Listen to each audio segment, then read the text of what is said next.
bonjour, je m'appelle Rémi Courgeon. Mon métier principal, c'est d'écrire et illustrer des livres pour les enfants.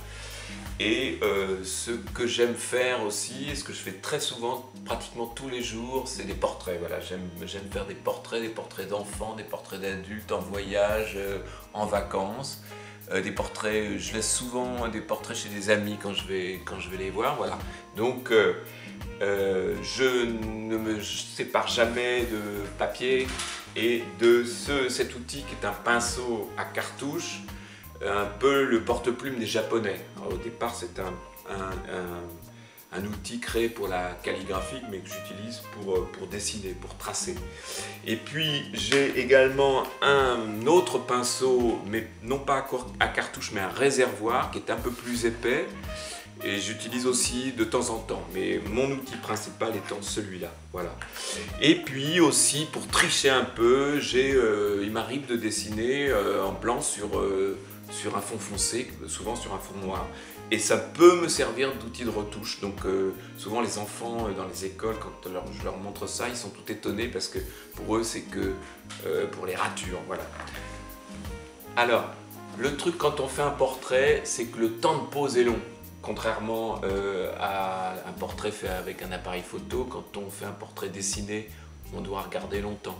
C'est peut-être ça le secret, vous allez me voir tracer.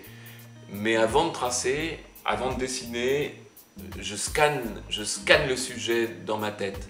Et je ne dessine que quand je suis certain d'avoir bien scanné, mémorisé le visage, les traits, les axes du dessin.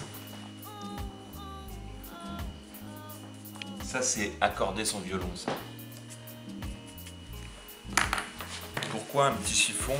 Parce qu'un petit chiffon, ça ne permet de pas avoir trop d'encre.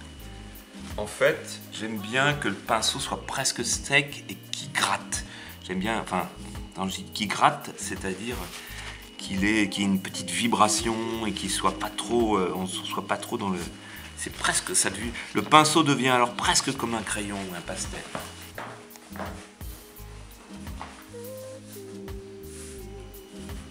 Alors, on scanne le sujet, puis on scanne aussi le papier, parce qu'il faut pouvoir situer exactement ce qu'on a envie de dessiner dans le papier. On voit les choses avant de les tracer.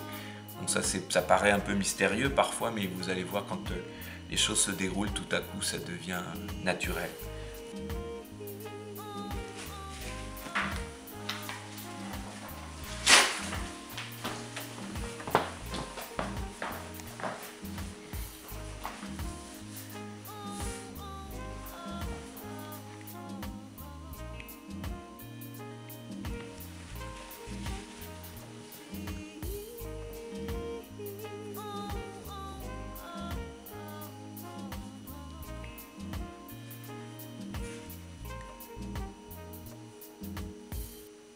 Vous entendez le pinceau qui gratte?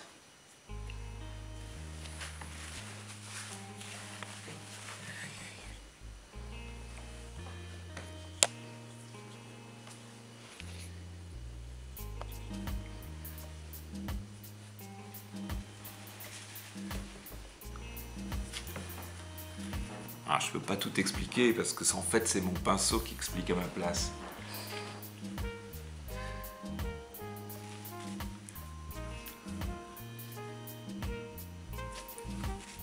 Alors le moment magnifique des portraits, c'est le calme.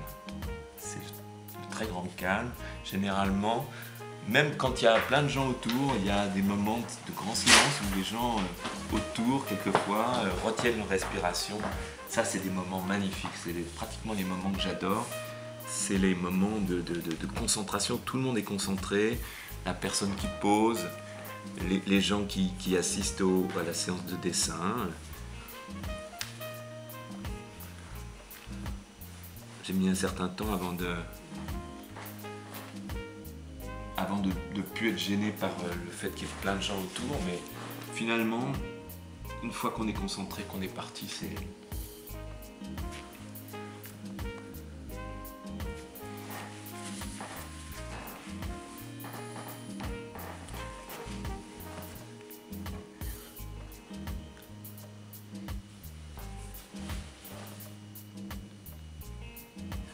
Souvent, quand on dessine, on projette la ligne, on sait très bien où commence le trait, où il va se terminer. Ça, c'est vraiment le plaisir de la trace.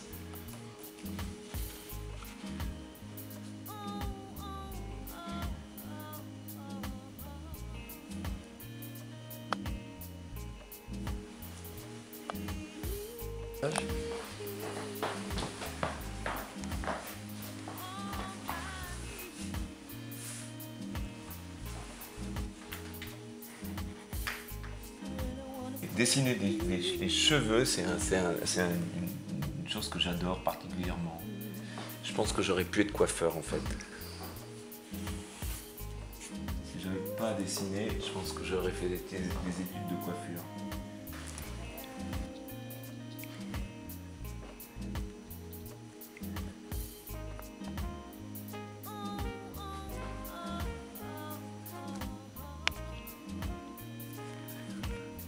Le trait, c'est une invention pure. Dans la réalité, il n'y a pas de trait. C'est étonnant de se dire que même les premiers hommes, ils ont inventé le trait, alors que c'est quelque chose de complètement qui n'existe pas dans la réalité. Il y a très peu de traits dans la réalité. Il y a des masses, il y a des couleurs, et puis tout à coup, le tracer juste en noir et déterminer les choses avec juste du trait, ça a été vraiment une pure invention humaine. C'est ça qui est assez fascinant, c'est une traduction. Ils nous disent, vous prenez votre raquette et vous faites le geste le plus large possible. Et vous projetez au-delà. Mais une fois que la balle sera partie, votre geste il continuera derrière. Souvent on fait des mouvements trop. En dessin c'est un peu pareil, il faut projeter le geste loin. Si je dois projeter le geste loin, le dossier de ce fauteuil, il faut dès le départ, je sais le point de début et le point d'arrivée. Comme si je jouais au tennis avec mon pinceau. Après, quelquefois, pour dessiner les choses, il suffit presque rien pour suggérer sans trop dessiner.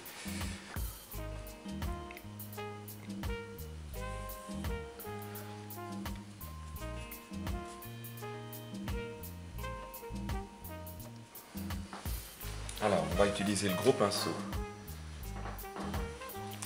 Ce gros pinceau, c'est pareil, j'aime bien l'utiliser sec, mais il est plus large, il permet de plus épaissir.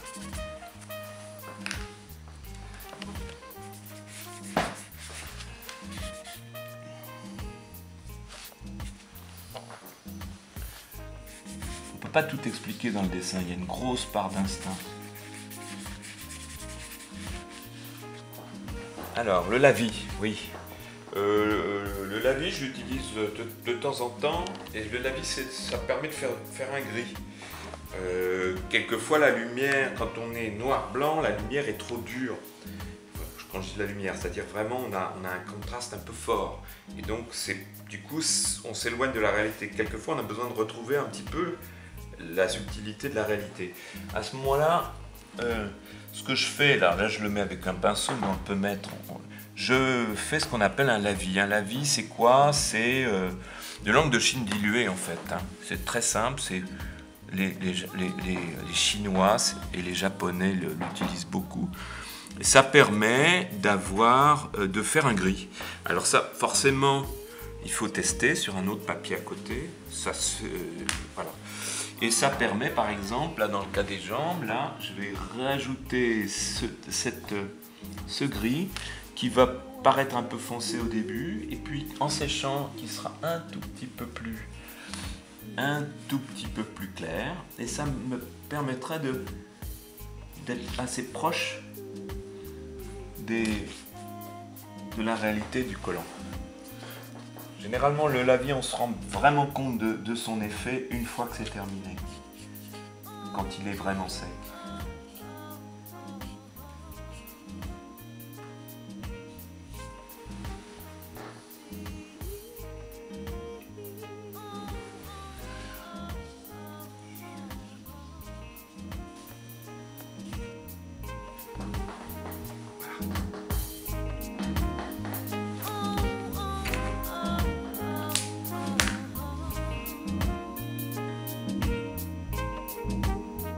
see.